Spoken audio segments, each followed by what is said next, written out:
¿Qué tal? Nuevamente yo, aquí tratando de abordar los temas de biología que tenemos pendientes.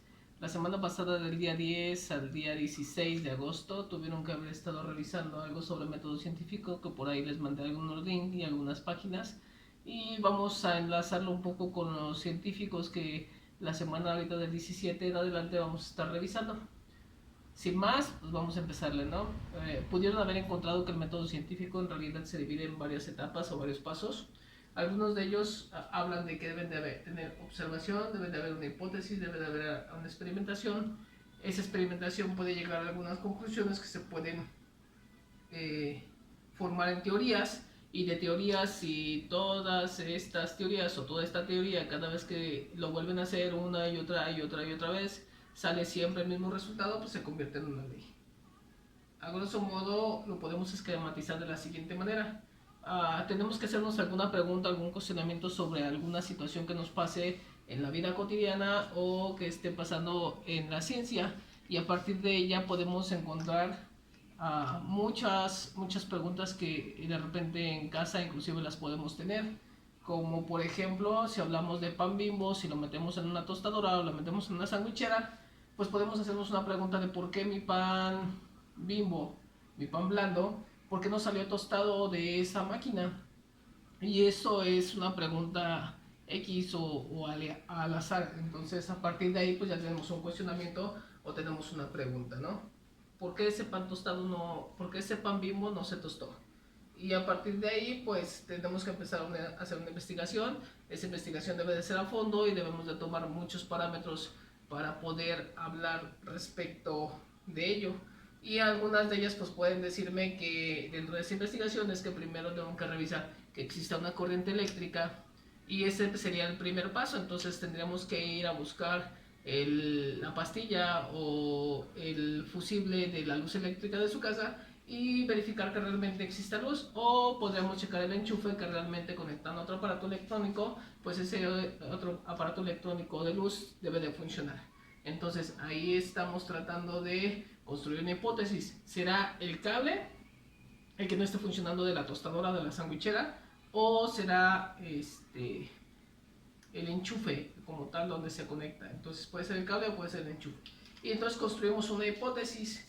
Y en este caso, en este caso es el cable el que no está funcionando. Entonces puede ser que ese cable tenga rotos hacia el interior algunos de los hilos de metal que tengan en el interior.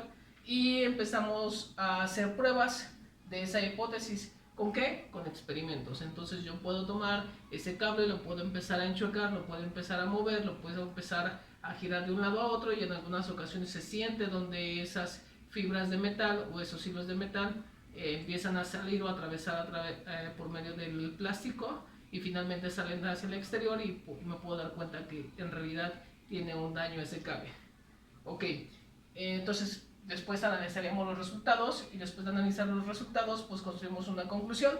Esa conclusión puede ser cierta. Si es cierta, por lo tanto, entonces realizaremos un informe de lo sucedido, y hasta ahí quedaría nuestra teoría. La teoría es de que el cable es el que está roto. ¿Qué pasa si al analizar los resultados yo encuentro que la hipótesis es falsa o es parcialmente falsa?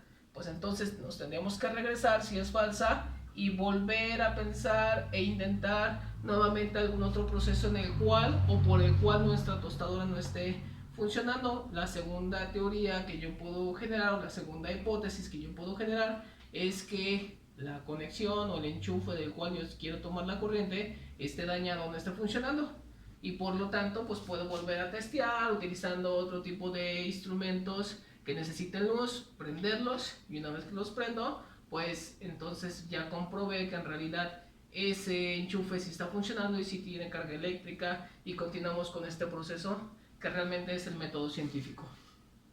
Si lo aterrizamos al área biológica, por lo tanto yo podría hablar sobre teorías del origen de la vida. Entonces, una teoría del origen de la vida. Y existen un montón de teorías del origen de la vida, ¿va? Entonces, ¿qué fue lo que pasó alrededor de los 300 años antes de Cristo? pues entonces empezaron a hacer unas preguntas en ese entonces donde ellos trataban de buscar cuál era el origen de la vida. Y se empezaron a hacer una serie de preguntas o cuestionamientos relacionados de dónde proviene, qué es la vida, cuáles son las características de un ser vivo o de un organismo vivo. Entonces, al empezar a hacer estas preguntas, realizaron algunas investigaciones que en ese entonces a lo mejor no se tenían los medios por los cuales o con los cuales contamos en este momento, y ellos empezaron a hacer hipótesis, y dentro de algunas de esas hipótesis podemos hablar de una en específico que decía que la vida proviene de la nada y se llama una teoría de generación espontánea. ¿Qué es espontáneo? Para empezar, espontáneo quiere decir que aparece de la nada. Entonces hay una teoría que dice que los seres vivos provienen de la nada. Entonces estos señores empezaron a investigar y empezaron a hacer una investigación a fondo, que como tal les hablaba en un rato que no se tenían los recursos que en este momento tenemos, todos los recursos científicos que en este momento tenemos, como microscopios electrónicos, como microscopios ópticos, como medios de cultivo, como energía eléctrica, como algunos otros que en este momento son fundamentales para poder hacer este proceso científico o biológico.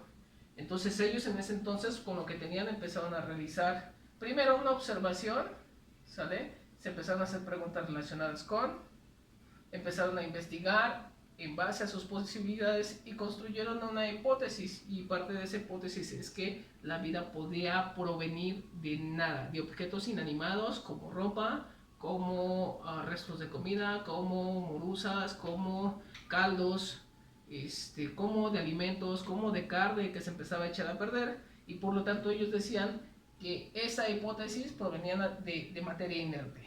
Entonces empezaron a testear, empezaron a comprobar y empezaron, por ejemplo, a poner ropa, empezaron a poner carne en lugares donde, según ellos, no entraba nadie, y lo dejaban en un cuarto, y ellos decían que al cabo de unas cuantas semanas, a partir de esa carne, a partir de esa ropa sucia, empezaban a salir gusanos y empezaban a salir moscas y empezaban a salir ratones.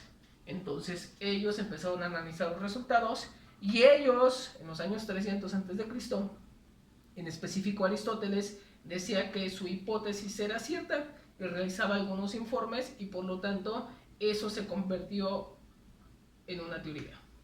Entonces, por lo tanto tenemos una teoría de generación espontánea que proviene de Aristóteles,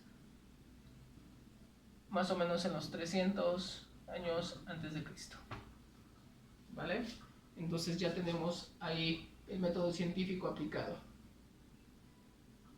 Y pues hasta aquí dejamos al menos este primer videito, y lo que van a tener de actividad para esta semana, que sería la actividad 5, sería investigar al menos 3 teorías del origen de la vida.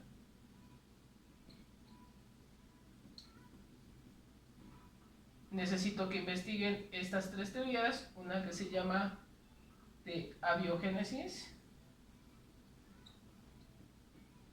la otra que se llama de panspermia, y una tercera que es una teoría físico-químico de Oparin. Ahorita se las mando por mensajes, ¿sale? Y les digo que esas son las 3 teorías que necesito que investiguen, y ya hablamos de la primera teoría, que se llama teoría de generación espontánea. Esta teoría se ha comprobado después de como 1500 años después, por medio de Pasteur, por medio de Francisco Redi y algunos otros científicos que son parte de los cazadores de microbios, que esta teoría la refutaron y por lo tanto ya no es válida. La teoría de generación espontánea ya no es válida porque Pasteur la derribó, la tiró en base a sus experimentos que realizaban y utilizando un método científico, pero con mucha más tecnología de la que tenía Aristóteles en los años 300 a.C. ¿Vale? Entonces, pues hasta aquí nos quedamos. Seguimos en comunicación. Saludos a todos.